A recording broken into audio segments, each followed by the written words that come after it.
No, I was speaking to a day. Hello, everyone. It is a pleasure to be with you. I am Alaa Garad, Vice-Chancellor of Maktoum College of Higher Education and Professor of Strategic Learning and Business Excellence. If I quote one thing here, I would like to quote that learning is not compulsory, neither is survival. This is by Dr. Edward Deming, the godfather of quality management. I'm advocate of learning. I am passionate about learning because I believe that learning can lead to excellence and can make us better in everything we do. I believe learning keeps us young and it gives us really wings and takes us places. And this is all I want to share. Doesn't matter who am I or job title I have or previous employers. I think what matters is what I have captured out of all of this and how this can be impactful and can help others to become better in what they do and to grow, thrive, and prosper. Thank you very much.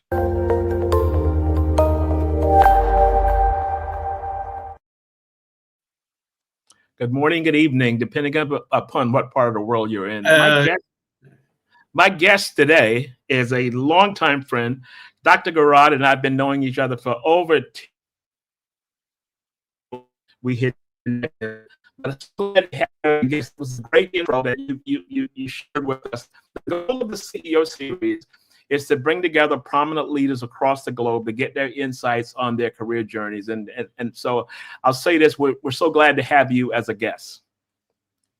Thank you very much, Ron. It is a pleasure to be with you, and thanks to your audience. And I'm really happy that we still in touch and learning from each other. And thank you for this opportunity.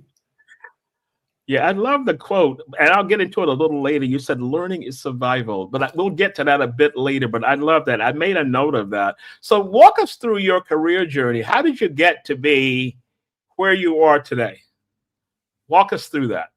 Oh, and do you expect me to answer this in 1 hour? The short version. The short version, I would say, really, the summary of it, I would say two things. One is learning, curiosity in one hand, and on the other hand, productizing this learning, making it tangible, making it available and teachable for people to learn. So I started the career as an accountant, a cost accountant in my home country, Egypt. But this long journey of learning took me from, the beginning as a village boy in Egypt to get educated at the university, becoming an accountant. But the passion to learn more and travel and network, that's what really brought me where I am at the moment.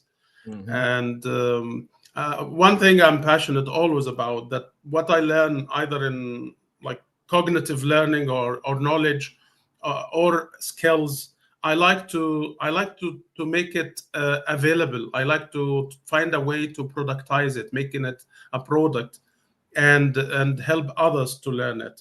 But then I learn again, and it's a continuous cycle of learning, unlearning, and relearning. Mm. That's a long ways from cost accountant to professor of strategic learning and business excellence at Maktoum College. That's a long journey to make that happen. So what were some pivotal moments? I mean, starting as an accountant, which is a profession, great profession, and you kept making these moves to get where you are today. Was there a pivotal moment that you said, I think I maybe need to do something a little different? If you allow me, I like to say this because it means a lot to me. It started when I was a child, like started to learn about life at age maybe 5 or 6. I was always curious, and I never imagined myself, going into a flight But I used to look at the sky at night and imagine people in the airplane. What are they doing? Are they eating? Are they reading? How it looks like? How airplane looks like from inside? And that time, we don't have internet, we don't have YouTube and all of that. So Yeah. this fascinated me, and I wanted to be there. I wanted to travel. I wanted to learn from other countries, from other cultures. So this idea, since I was a kid, I got obsessed with the idea that I want to travel, I want to learn, I want to see different people and different cultures.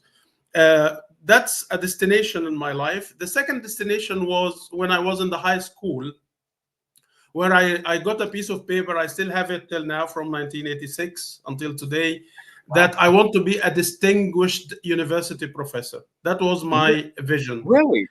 Yeah, Wow. 1986. I have this piece of paper, I laminated, and I have it with me until today. And I stick this paper at the back of my room and the door, that I want to be a distinguished university professor. But then in my country, either you are a doctor or engineer or accountant or loser. Only these categories may Yeah. find a job. Those are the accredited points of success. Yeah, exactly. No, I'm joking, of course. Everyone is highly appreciated. But I opted for accounting because it was easier to get a job and Yeah. start a career at least. And I decided to love accounting. That time I didn't like it, but because I wanted to learn, I took it as a challenge, and I learned accounting, and I did a good job, and I was one of the top 10 Mm. students, and I got a job within 2 weeks after graduation. But I didn't forget the dream to become a distinguished university professor. But Mm. because it is the word distinguished, I wanted to be different. So I didn't want to go to the traditional route where I do master and then PhD and then I teaching assistant and teach. I wanted to have industry experience. I Okay. wanted to go industry to see real life. And this is why my colleagues here, they call me pracademic. So I'm not an academic. I'm not only practitioner. I'm practitioner academic. So I'm pracademic. And when you are in the industry doing the job with the intention, deliberate intention that you're gonna to teach this later. Yeah. So I do accounting with the intention that I will teach accounting.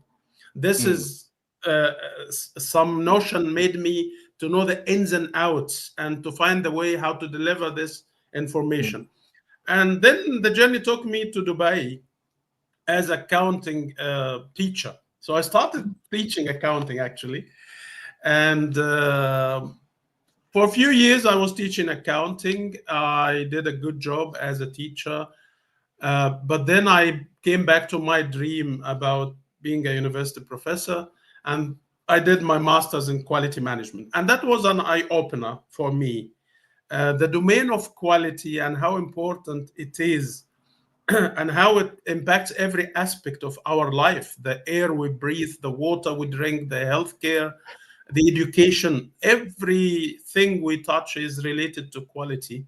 Mm.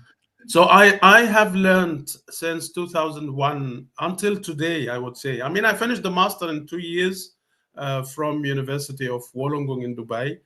Uh, and that was a beginning of developing a community of practice. Mm. So I started to interact with the gurus, the experts in quality Yeah. management. I started to belong to organizations in the field and also have my own community of practice. So it is still active till today. I have 6,000 people in this Wow. community. I call it Quality Oasis. Okay. Started with a Yahoo group in the old days before LinkedIn and all of that. Yeah. And now Yeah. we have it on, we have a group on LinkedIn. We have a community of practice where we exchange like experience. We help each other. Any challenge about the career. And every month I do a workshop, totally voluntarily for free. I do workshop in a topic related to quality management and organizational learning. Mm. Okay.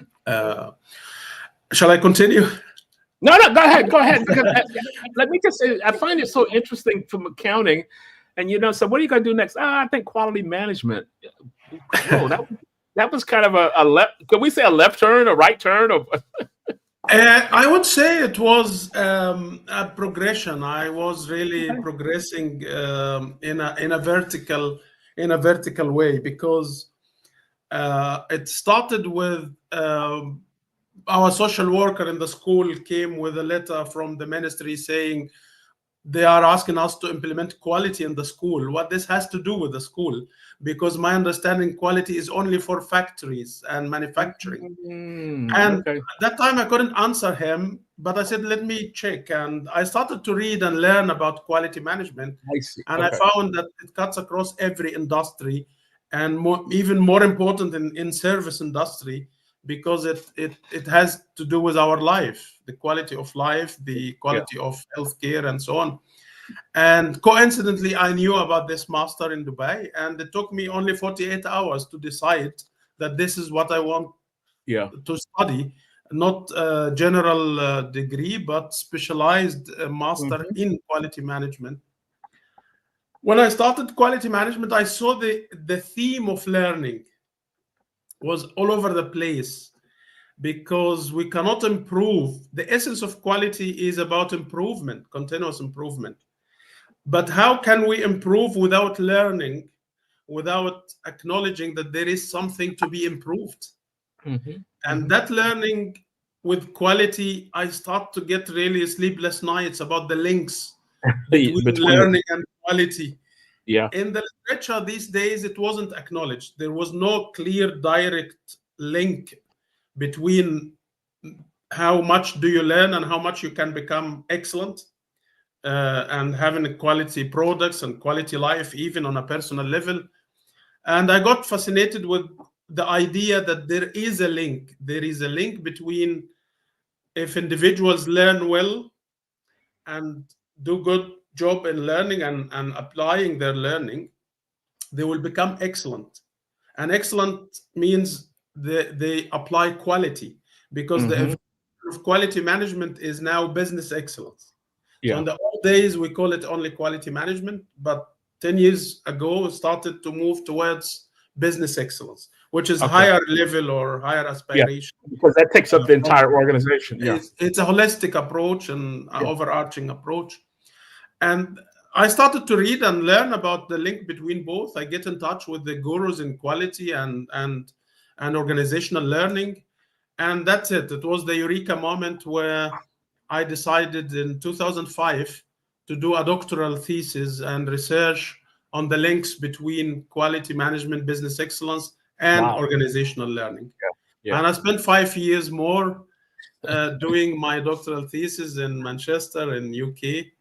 And that was the topic where I did Hmm. the doctoral thesis. I developed a model with Yeah. Professor Jeff Gold, my mentor, about what are actually in the first place, what is learning, what is it in the context of organizations, and then Mm. how companies can learn, how Yeah. governments can learn, and how individuals as well, and how Yeah. this can be transformed to make them better in what they do. Mm. So that's what I'm doing here. That's amazing. So that transition from being an accountant to now Count. you're a quality management expert. What was that first class like to go and begin teaching or switching from accounting on Friday, now quality excellence on Monday? But it didn't go Quite that as way. direct like this, because in between being an accountant to become an assistant professor, the first role, there was other destinations where I implemented quality in a national bank. I was a quality manager there, so implemented ISO and all the quality frameworks and tools. Also, I worked for Emirates Airlines. I don't know if I'm allowed to mention the organization's name Yeah, here. Okay. Emerson, So, good I, friends of mine. yeah. So I worked also as assistant quality manager there. So as they say, I got my hands dirty. Was doing the job. Yeah, I developed procedures. I developed quality manuals, SOPs, standard operation procedures. So I got this wealth of industry experience, and then I moved to the university. The move was, it was a slowly moved, i.e., the university where I did my master's, they contacted me and they said, we would like you to come and teach one subject in the evening. Because I'm not a troublemaker, but I don't accept poor quality. So if there is something goes wrong, I report it. And if there is something good also, I thank people. Yeah. Because the research tells us only 4% of dissatisfied customers complain. Only 4%. And there are 96%, they are not happy, but they don't complain. Because they don't want to bother themselves, or they don't know where to complain or how to complain. So when there are areas for improvement in the master, when I was a student, I used to raise it to the university. And thankfully, they were implementing many of my ideas. But then they came later and say, look, you always was giving us feedback, etc. Why don't you come and teach one subject with us, and then you can do whatever you want? Yeah. I immediately, without a fraction of thinking, I accepted the offer. And I was teaching as a part-time, but you can expect I was teaching with all passion.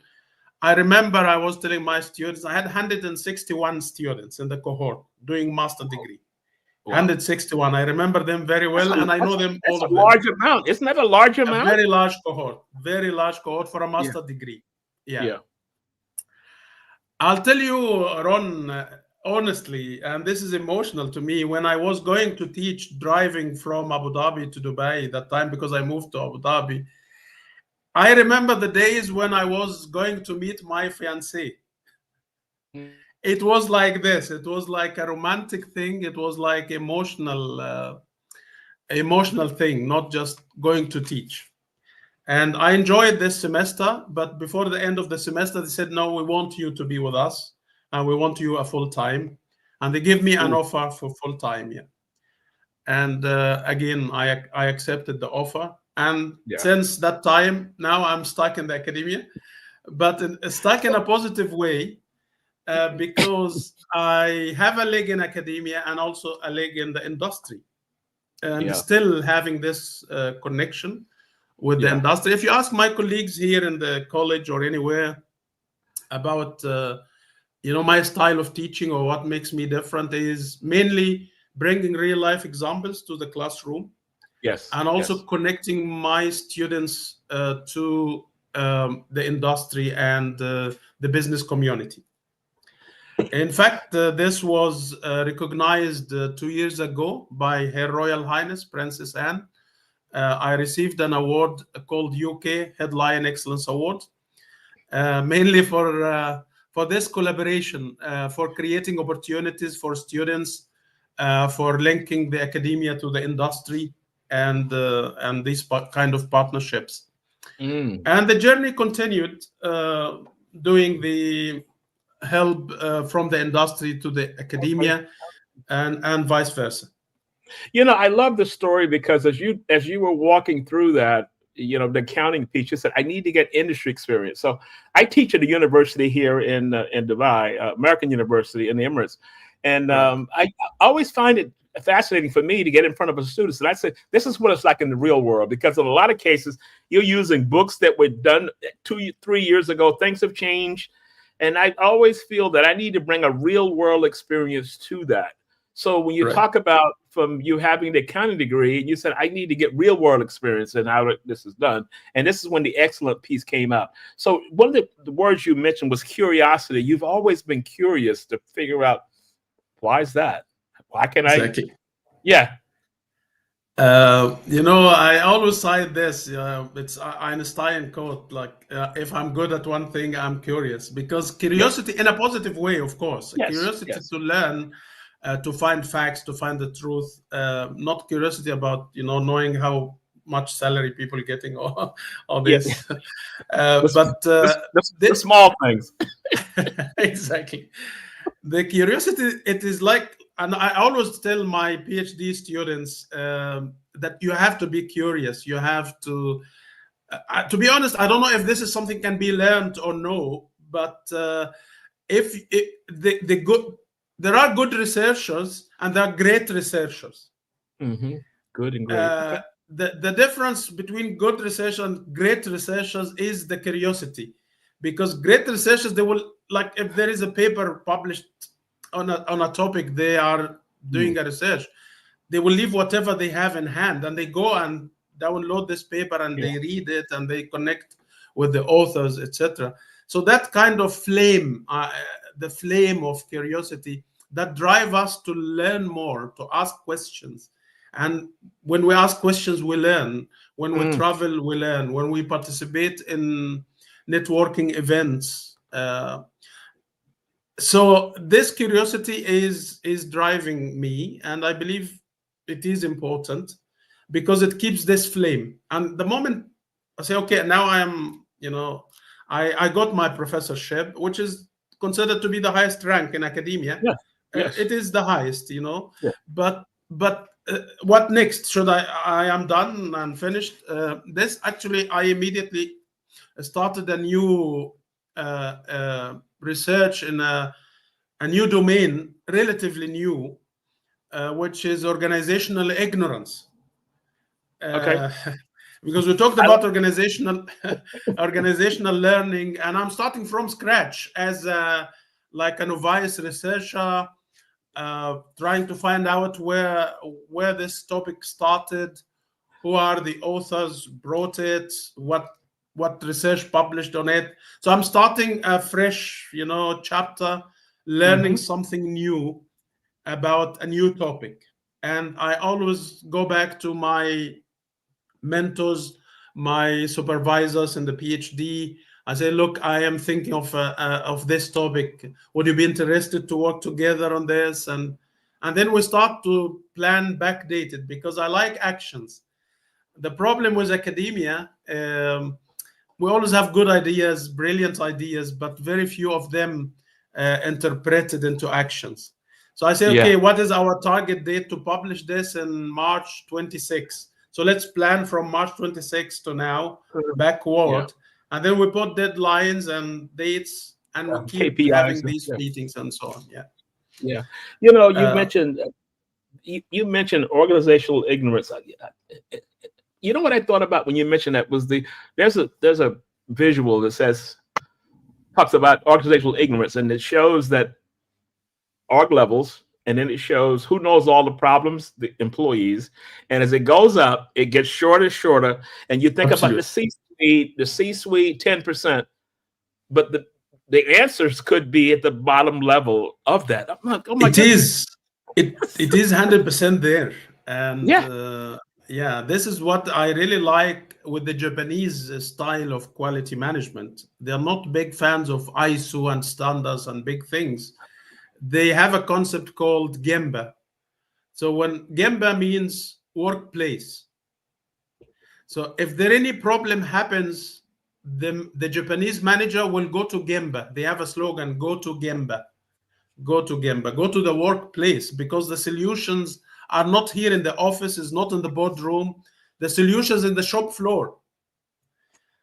So go to the shop floor, talk to people, live the experience they do, and then you will find the solution there. And every employee is a process manager. Yeah. Regardless of their job role, regardless of their title, everyone is the process manager. He knows ins and outs about what they do. So they have a different concept of quality, which I like much. Yeah. Yeah. You mentioned you have a group, Oasis. Yeah, Quality Oasis. Quality Oasis. Is that it? Can anybody join in on that and listen to it? Or Absolutely, yeah. send me some Anyone information. can join. I'd love to circulate that, because I deal with a lot of people in the C-suite, and decisions are made here. And I always say, understand the audience. Who's giving you the issue? Is it in the factories? The solution is in the factory. Solution is not up here. You're only getting a piece of it. Exactly. So the solutions are always on the shop floor, always with the employees, and we need just to listen to them and give them the psychological security. They need to, or safety. They need to be safe. They need to voice up and wrong without being blamed. In fact, the trigger for me to link between quality excellence and learning was two authors very phenomenal. Edward Deming from Quality School of Knowledge or School of Thought, and Peter Singh from, he is the chair of organizational learning in MIT. And Peter Singh always talked about blame-free culture, blame-free organization, blame-free culture. In parallel, Deming was talking about drive fear out, because if employees, if they are afraid, they will not try new methods. They will not try new things. They will just try to be compliant so they don't make errors. And that's it. That's it. But Yeah. so both authors, they were talking the same thing with different language. So I wanted to bring this to the domain of organizational learning and link it to quality in a simple way also, because not everyone would be interested to do literature review or philosophical methods, etc. Yeah. The executives, the business people, and I was a CEO and I'm executive here in my organization, sometimes they do not have time or energy. They tell you, okay, tell me the solution and I'll do it, what I'm supposed to do. Yeah. They don't want to attend a 2 hours lecture about, things and theoretical frameworks, etc. Of course, if we can convince them to do this, that's fantastic, because they need to know the theory behind the practice. But if not, I prefer to have solutions, to have also what we call low-hanging fruits, because I don't want my chairman to wait 5 years to see the result of the project I'm working on now. Yeah. So I always start with low-hanging fruits, a proof of concept, where they can see a result, a tangible result in 3-4 months. But then we can have mid-term and long-term initiatives as well. Okay. If you were giving a speech to senior level executives, and you were talking about change and how to manage change, how to interpret change, what would be your message to them? That's a good question. A difficult one. A few key points. I mean, we don't have enough time to go through. I know you would. Go ahead. Yeah, I think I would start with reflecting on their beliefs, really to validate their beliefs about change and about any concepts. Because simply, and I cite Dr. Spencer Johnson here, the author of Who Moved My Cheese. He said, when you change what you believe, you change what you do. Dr. Spencer Johnson. He's the author of Who Moved My Cheese, one of the world bestsellers on change management, and also co-author of The 1 Minute Manager. Yeah. And Spencer Johnson writes books no more than 100 page with the small size. So you can finish it in 2-3 hours, but you will never forget it, and you will immediately go and take actions. So if I would say, I really would leaders and CEOs to reflect on their understanding of the way they do the work and start to think about validating the reality, and to go more to the workplace, to interact with people, with employees. This is a gold mine, actually, employees, because all the solutions are there. Just need to listen. And take them seriously. I would really, and Ron, you may know this, or also I'm saying it, your audience may like to learn. Just they can Google Richard Montanese, and Richard Montanese was a janitor in PepsiCo. He was a janitor, illiterate janitor. He doesn't read and write, and that was in the early 80s. He made one simple idea, because the company listens to all employees.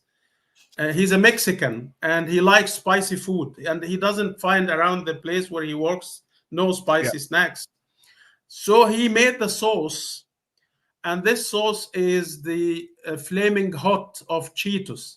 My kids love Cheetos, and Richard Montanese made he made the sauce, just a sauce for an existing product, Cheetos. They make revenue, and the company, he couldn't even write the suggestion. He took the sample.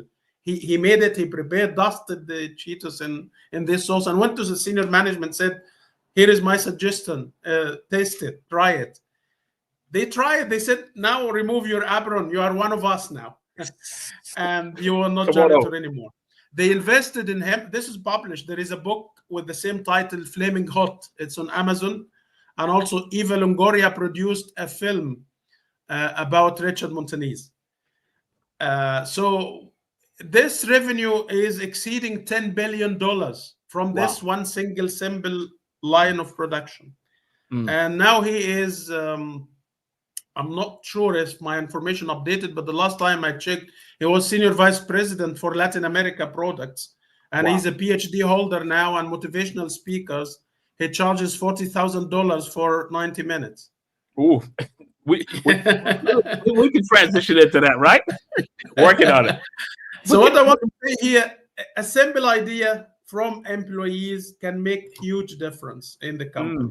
Yeah. Well, one of the things that troubles me, because I said I did a lot at that level, is communication strategy. If you look at the pyramid, you got all the so-called thinkers here, and we're coming up with these ideas. We don't cascade, and we don't listen from here. So you've got this block here, and everybody's trying to figure something out, and everybody's going 1,000 different directions and all these kinds of things. So I always think of that, design a communication strategy where everyone knows where we are, and you open it up to say, hey, we're struggling here, but we need input from everyone inside of the organization. And this is how this person that you just talked about, Montanese, that culture was there. And he said, you know what, let me just try this. Let me just... And the leader said, oh, good. It doesn't matter that you were a cleaner or a janitor. You had a good idea. Absolutely. And not only the good idea, he was recognized for this. So recognizing good ideas and giving the credit to people is a must. Yeah. Please go ahead. I want to talk about communication, that there are many methods. And thanks to the gurus of quality and learning, there are so many tools and methods for something like quality circles, for example, where companies have clusters of thinkers, but cross-functional thinkers. So they take people from around the organization and all roles, and they have this kind of monthly or quarterly meeting for brainstorming, for finding solutions to problems. That's called quality circles. And in Japan, they have a union for quality circles in all industries, and it will have a serial number, and they take the outcome of quality circles, and it's published. So there are many tools, but the thing is, again, when you change what you believe, you change what you do. If the senior management believes that there are solutions that can come from employees and employees know better, then they will listen to them, then they will take their ideas seriously, then they will implement it, and so on. Yeah, that's kind of a culture, how do you create a culture that information flows both ways in trying to make this happen? If you look back on your career, who would you say was the most influential? Because, we get to these roadblocks and we don't figure out, maybe there's somebody we can bounce something off of and maybe ask a question, or maybe they just listen, or whoever. How has mentorship played a role in your career? It's an integral part of my life, actually. Not only career, mentoring and having mentors and being a mentor myself as well is influential in my life. And I am lucky. I have more than one mentor. And if I talk about executive higher education professional, taking good decisions and efficient work environment, etc., I have Dr. Sedwin Fernandez. You may know him. He is the Vice-Chancellor of Middlesex University, Dubai. Yeah. So I worked with Dr. Sedwin for a long time in two universities in Dubai, and I learned how to be efficient, how to be effective in taking decisions, in not neglecting the routine tasks that is boring for academics. They don't like it, but you have to do it, especially paperwork. And I learned from him delegating to employees, how to delegate to them and empower them to take decisions. So I learned the management of an academic institution from Dr. Sedwin Fernandez. Academically, my academic for publishing and writing is Professor Jeff Gold from Leeds. Okay. So he is my mentor. So these are the people I interact with almost on daily or weekly basis. But the gurus like Deming and Edward de Bono, Peter Singh. So I am inspired by these people. Yeah. I'm going to send you a note offline.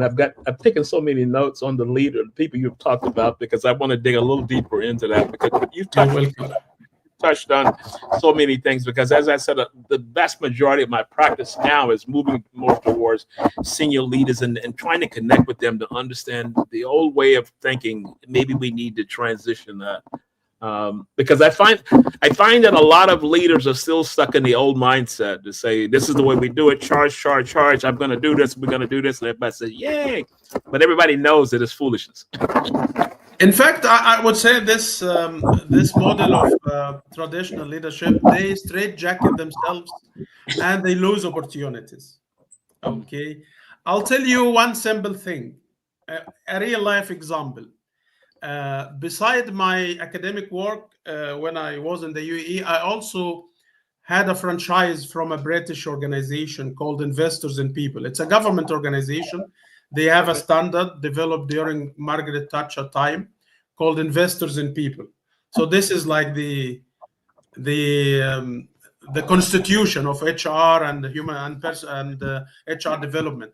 So I got a franchise of this organization, and I had a team of consultants, and I had a company, and I used to ensure that every report goes to the client, a consultancy report. I have to do it in my language, my style of writing, etc. Yeah.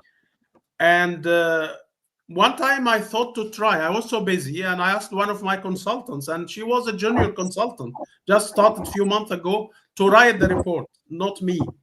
And empowered her to send it even without reviewing the report. And I got a call from the CEO of this organization, and he's a very, really high profile. It's a political CEO, not just a CEO. Yeah. He said, the report is fantastic. It's much better than the ones you sent before. And he thanked me for this. What I did, I went back to my team and said, look, this is what happened today.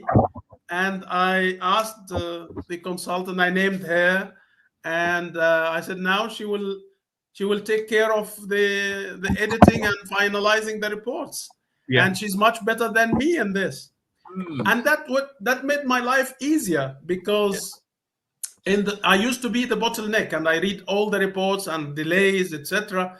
So what I want to say here, when we delegate to our team, that makes our life easier. We can do anything else. We can even enjoy our personal time. You know what? You need to register to go to every leadership development conference. My pleasure.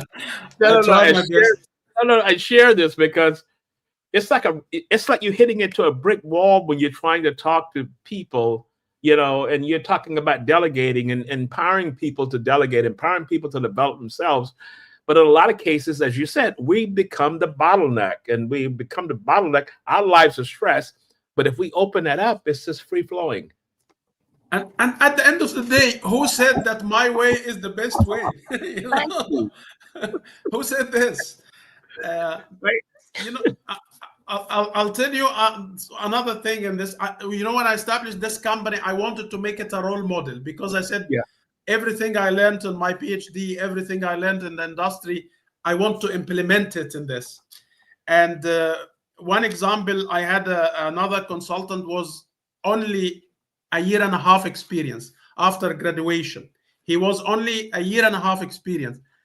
And because his dedication in this year and a half and the proof of really great job, I brought him as the head of the consultancy department.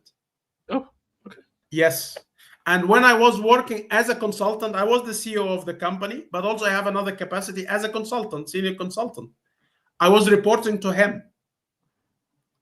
So he was the head of the department. I was reporting to him when I work when I bought the hat as a consultant. Really? So, and it was great. It was amazing.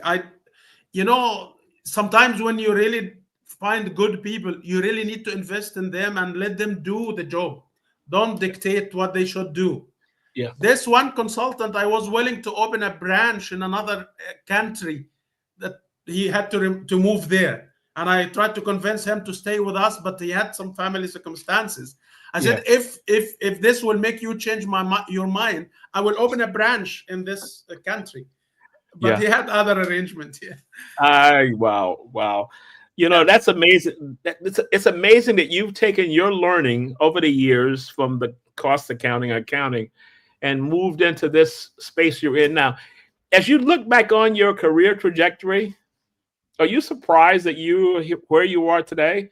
What are some key moments from what are some key learnings from that? Because you started out, you was focusing on it, and the curiosity kicked in, and you kept pursuing something.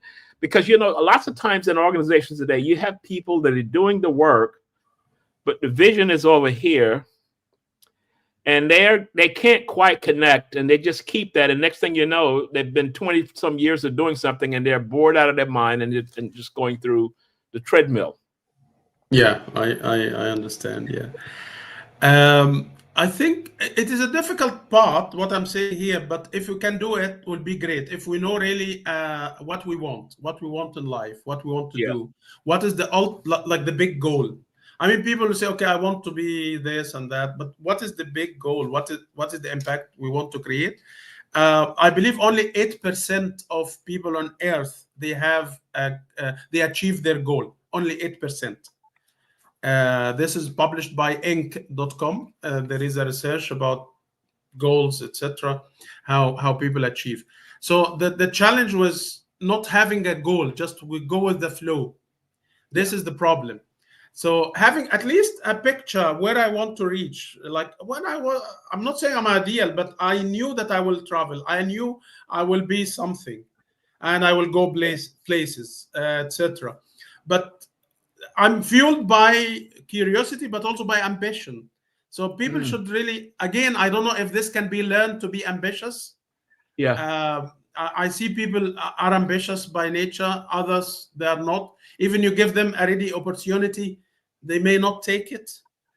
But maybe it's something can be learned, or at least we have to be aware, cognitively aware, that we should be ambitious. And literally we can do anything. We can do anything we want to do. It's not just a nice quote. If there is a will, there is a way. It is real. It is real. But it has to be connected with planned series of actions. Like, I know this goal. Now I want to travel to Los Angeles. I want to be CEO of a company there. In order to do this, there are steps of action. I need to learn the culture in the US. I need to know the dynamics of the business there. Then I need to have a connection there and have my network.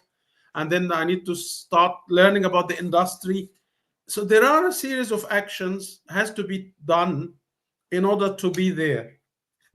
But there are so many examples in life about people who achieved their vision, etc. You know what resonated with me when you were first talking through this? Growing up in a small town in your town in Egypt, you would watch the planes and wonder about where they're headed, what are they eating, all those kind of experiences on that. I grew up in a small town. I think the population was probably 8,000. There were probably 3 traffic lights, but I knew there had to be more than living in this town. Not that I'm saying it's a negative towards that. No.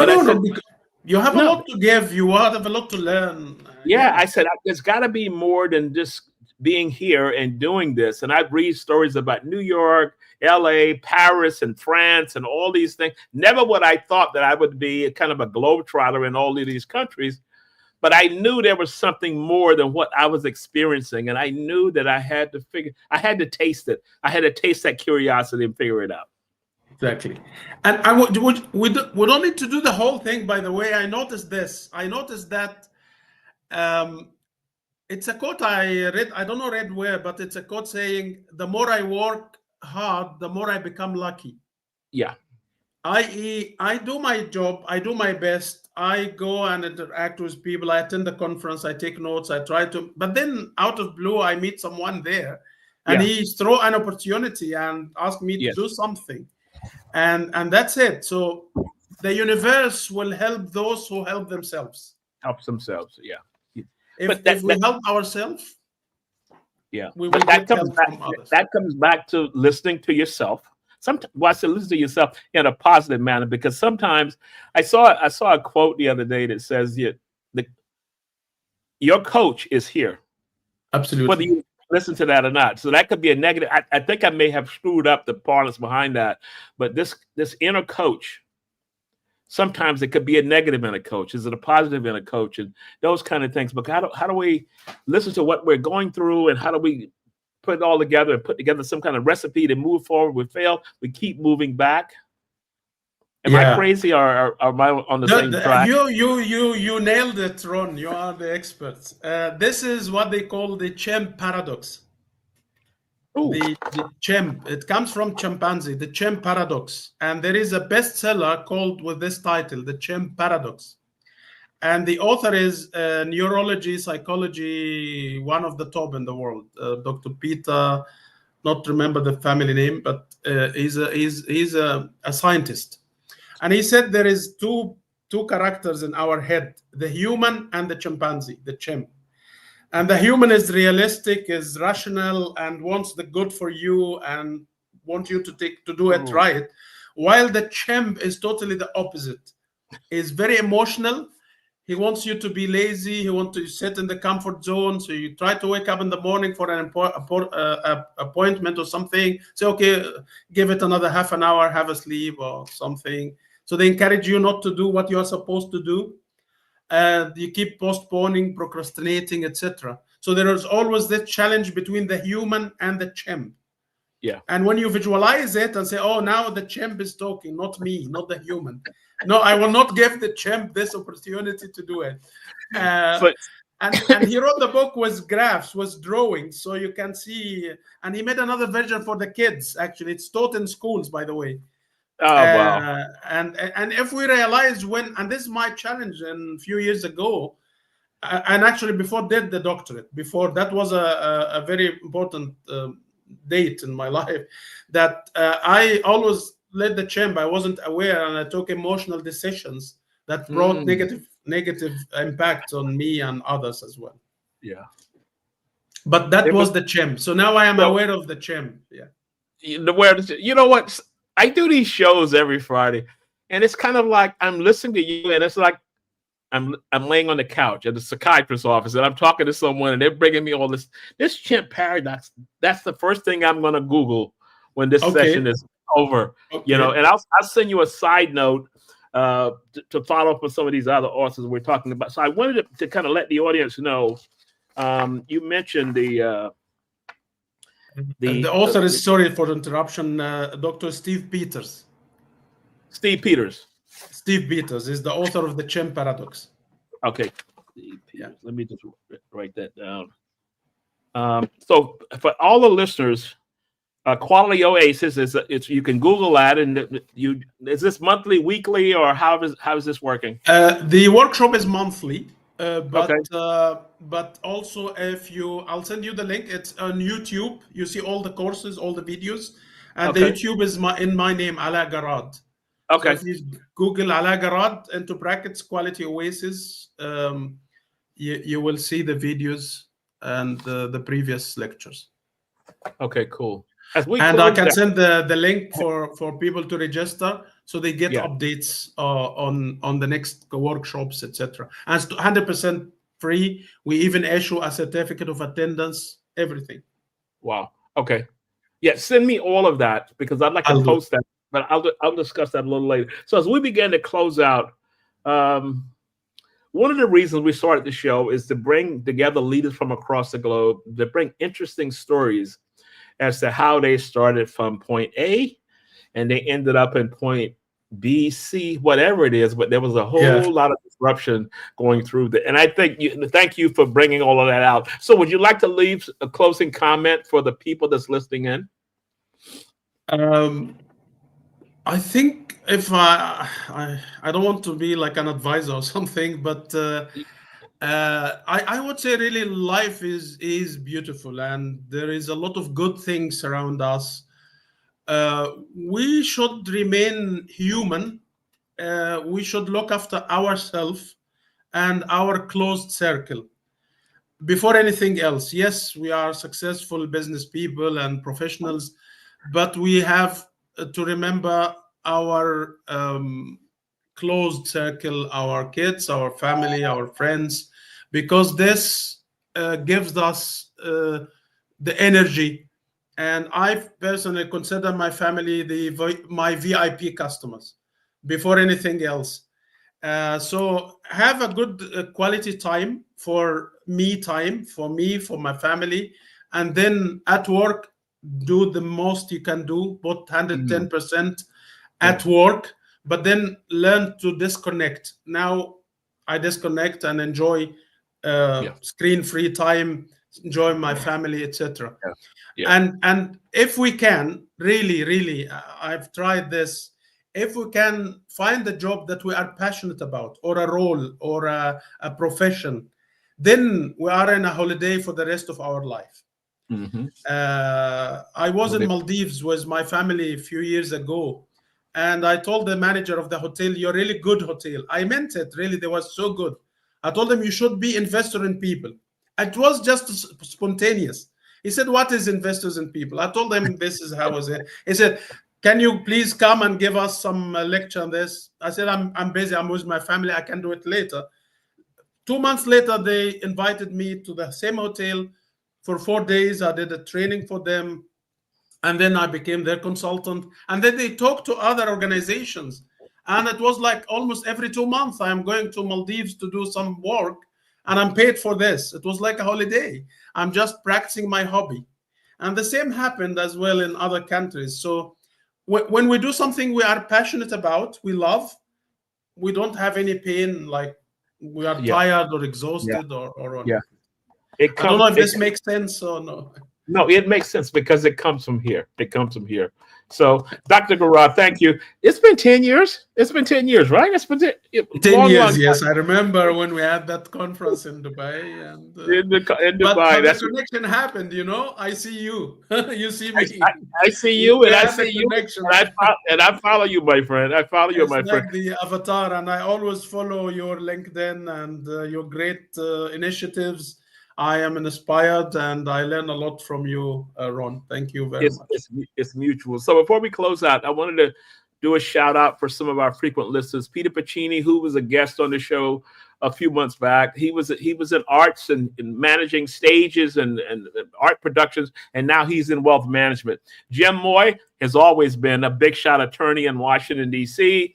Quasi, who's going to be an upcoming guest, and he wrote an article post article the other day, like coming to Dubai with a suitcase and trying to figure it out. And now he's one of the biggest leadership training developers inside Amazing, of Dubai. And Dr. amazing. Mohammed, VIP customer treatment for family, great perspective. Dr. Alaa, great agreed profession is the key. The idea of Aikidia. I think that's what he meant there.